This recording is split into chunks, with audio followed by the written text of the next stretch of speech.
चलते हैं question number 9 पे, जिसमें पहले आपको ये पता करना है कि दी हुई सीरीज़ एपी में है कि नहीं। तो एपी में है कि नहीं ये पता करने के लिए आपको सार्व अंतर अगर बराबर आएगा तो सीरीज़ एपी में है, अगर नहीं आएगा तो नहीं है। तो A1 क्या है? ए जो होता है ये ए का मान दिया है 1, ए है पहला पद। D1 जैसे यहाँ पे एक निकलेगा सार्व अंतर, एक निकलेगा यहाँ पे और एक निकलेगा यहाँ पे। सार्व अंतर निकालते कैसे हैं? बाद वाले में से पहले वाले को घटा के। तो मैंने D1 निकाला तो 3 में से 1 गया 2, 9 में से 3 गया 6। तो यहीं पे सार्व अंतर बराबर नहीं है, चूँकि सार्व अंतर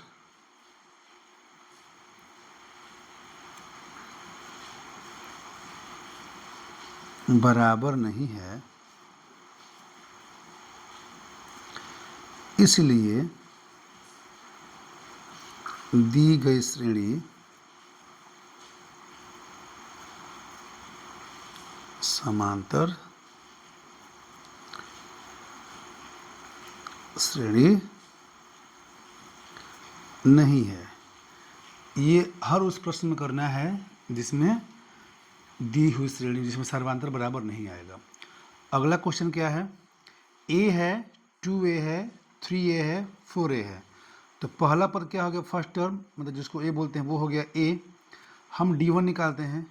D1 क्या आएगा? 2a माइनस ए, बाद वाले में से पहले वाला। 2 गो ए में से ए गो ए घटाइए तो क्या बचेगा? ए। सुमित ध्यान दो, अनिकेत इधर देखो, बात मत करो यार। अब D2 निकालते हैं। तो D2 कैसे निकलेगा? 3a में से घटाएंगे 2a तो क्या आएगा? a। D3 इसमें से घटाएंगे इसको तो 4a माइनस 3a तो क्या आएगा? a। चूंकि सार्वांतर समान है, संजना ध्यान दो,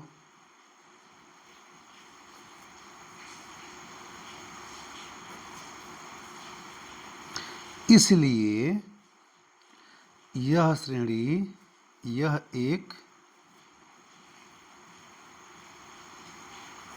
समांतर श्रेणी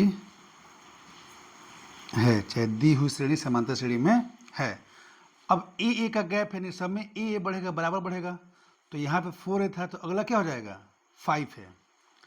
तो 4a में आप ऐड करेंगे a को तो बन जाएगा 5 है। अब फिर उससे अगला क्या होगा? तो 5a में आप ऐड करेंगे a को तो क्या हो जाएगा? 6 है। उसका अगला क्या होगा? तो 6a में आप ऐड करेंगे a को तो क्या बन जाएगा? 7 है। तो जो 3 और अगले पद चाहिए थे वो ये हो जाएंगे, 5a, 6a और 7 है। अब चलते हैं अगले प्रश्न पे, प्रश्न नंबर 11। वो क्या कहता है? पहला पद a है, उसके बाद क्या है? a स्क्वायर है, a क्यूब, a का पावर 4। श्वेता यादव ध्यान दीजिए, प्रीति इधर देखो। जैसे ये क्या हो रहा है? ये पावर बढ़ रहा है ना। जैसे अगर ये a होता, 2a होता, 3a होता, यानी कि a जुड़ रहा है। अब इसमें क्या हो रहा है? गुणा हो रहा है। a का मतलब पावर 1 है, ये a का पावर 2 का मतलब a गुणे a, तो गुणा हो गया ना। a का पावर 3 का मतलब a गुणे a गुणे a का पावर 4 मतलब a गुणे a गुणे a गुणे a। इट मीन्स कि ये गुणोत्तर श्रेणी में इसका गुणा हो रहा है, ये बढ़ रहा है। ये मतलब कि 1 से 3 हो गया, 3 से 9 हो गया, 9 से 27 हो गया। तो क्या ये समांतर श्रेणी में है? तो नहीं है। लेकिन हम इसको प्रूफ कैसे करेंगे? तो हम सार्वंतर निकालेंगे। D1 क्या होगा? वो होगा a स्क्वायर माइनस a। तो हम इसमें से a कॉमन ले लेंगे, a माइनस 1। D2 क्या होगा? a cube minus a square. तो हम इसमें से a स्क्वायर कॉमन लेंगे तो a माइनस 1। तो आप देख रहे हैं यहाँ पे है a ब्रैकेट में a माइनस 1, यहाँ पे क्या होगा? a स्क्वायर ब्रैकेट में a माइनस 1। इसका मतलब चूंकि सार्व अंतर बराबर नहीं है। अब जब सार्व अंतर, कॉमन डिफरेंस बराबर नहीं होगा, इट मीन्स दी हुई श्रेणी समांतर श्रेणी नहीं है। दी गई श्रेणी, अब इसकी बात ही नहीं करनी है, दी गई श्रेणी समांतर श्रेणी नहीं है। अब चलते हैं क्वेश्चन नंबर 12 की तरफ में। ये √2 है, ये है आपका √8, उसके बाद √18, उसके बाद √32। तो हम देखते हैं कि इसको क्या लिख सकते हैं, पर इसको सजा के लिखते हैं अच्छे से एक बार। तो √2 तो रहेगा 10 का 10, √8 क्या होता है 2 दूनी 4 दूनी 8, √18 क्या है 2 तिहाई 6 तिहा 18, √32 क्या है 2 दूनी 4 दूनी 8 दूनी 16 दूनी 32। ये सिर्फ √2 है, ये है 2 को 2 में से 1 2 बाहर आ जाएगा, चूंकि रूट में जो चीज़ पेयर में होता है वो एक बाहर आता है। तो 2√2, 2 बार 3 है तो 1 बार 3 बाहर, तो 3√2, 1 2 1 2 यानी कि 2 गुणे 2 4√2, इसमें से 1 2 बाहर निकाले हैं और उसमें से 1 2 बाहर मतलब 4 निकल गया बाहर। तो अब आप ध्यान दीजिए, पहला पद ये हो गया, दूसरा पद ये हो गया, तीसरा पद ये हो गया, चौथा पद ये हो गया। हम D1 निकालते हैं, इसमें से 2√2 माइनस √2, तो क्या आ गया √2। D2 निकालते हैं, तो इसमें से इसको घटाएंगे, 3√2 माइनस 2√2, तो 3 में से 2 गया 1 यानी कि √2 बच गया। फिर अब हम निकालते हैं D3, तो इसमें से इसको घटाएंगे, 4√2 माइनस 3√2, तो क्या बचा √2। आप देख रहे हैं कि D1 बराबर है D2 के बराबर है D3 के, यानी कि सार्व अंतर क्या है बराबर है। तो चूंकि सार्व अंतर बराबर है इसलिए दी हुई श्रेणी समांतर श्रेणी में होगी।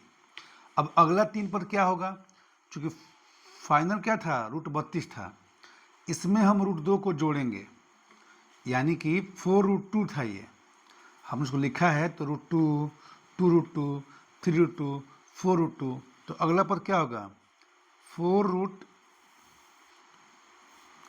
अगला पद होगा 4√2 में हम जोड़ेंगे √2 को, तो बन जाएगा 5√2। उसका अगला पद क्या होगा 5√2 में हम जोड़ेंगे √2 को, तो बन जाएगा 6√2। इसमें हम जोड़ेंगे √2 को, तो बन जाएगा 7√2। अब एक बात ध्यान दीजिए, आप जब आप बाहर निकाल रहे थे तो जब अंदर में 2 बार 3 था तो 1 बार बाहर है, इसका मतलब क्या है अगर बाहर में कोई वस्तु 1 बार है तो जब अंदर जाएगी तो 2 बार गुणा हो जाएगी। तो 5 बाहर में 1 बार है और जब अंदर जाएगा तो ये 2 बार काउंट होगा, यानी कि अंदर में ये 2 गुणे 5 गुणे 5 50 25 दूनी 50, यानी कि √50 हो गया ये। ऐसे ही 6 जाएगा अंदर तो 2 बार गुणा होगा, 2 गुणे 6 गुणे 6 यानी कि √72, 2 गुणे 7 गुणे 7 √98। तो जो अगला 3 पद होगा वो होगा आपका √50, √72, √98। ये था आपका क्वेश्चन नंबर 12। अब चलते हैं हम लोग क्वेश्चन नंबर 13 की तरफ। ये क्या है √3 है, √6 है, √9 है, देखते हैं क्या हो रहा है। √3 तो भाई अभाज्य संख्या है तो ये √3 ही रह जाएगा। √6 को भी आप कुछ बहुत छेड़खानी नहीं कर पाएंगे, ये हो जाएगा आपका इतना ही, इसको आप अंदर में ऐसे लिख सकते हैं।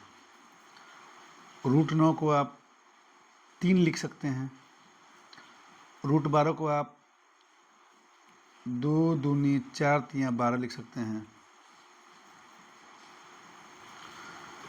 ये हो गया √3, ये हो गया √3 √3, √2 √3, ये हो गया √3 √3, ये हो गया 2 √3। अब आप D निकालिए, तो D1 होगा आपका √2 √3 माइनस √3, √3 आप कॉमन लेंगे तो √2 माइनस 1। D2 निकालिए, तो √3 √3 माइनस √2 √3, √3 कॉमन लेंगे आप तो √3 माइनस √2 हो जाएगा। यानी जो D1 आया है और जो D2 आया है ये दोनों आपस में बराबर नहीं है। D1 is not equal to D2, यानी कि सार्वंतर बराबर नहीं है। और जब सार्वंतर बराबर नहीं होगा इसका मतलब क्या हुआ कि दी हुई श्रेणी समांतर श्रेणी नहीं है। मामला खत्म। अब आगे आइए, ये भी क्या है इसको ध्यान दीजिए। सवाल नंबर 14, 1 का स्क्वायर 1 होता है, 3 का स्क्वायर 9 होता है, 5 का स्क्वायर 25 होता है, 7 का स्क्वायर 49 होता है। देख के ही लग रहा है कि समांतर श्रेणी में ये नहीं है, लेकिन आपकी सुविधा के लिए हम इसको फिर बनाते हैं आगे। D1 निकालिए, सार्वंतर 1, 9 में से 1 गया 8। D2 निकालिए, 25 में से 9 गया 16।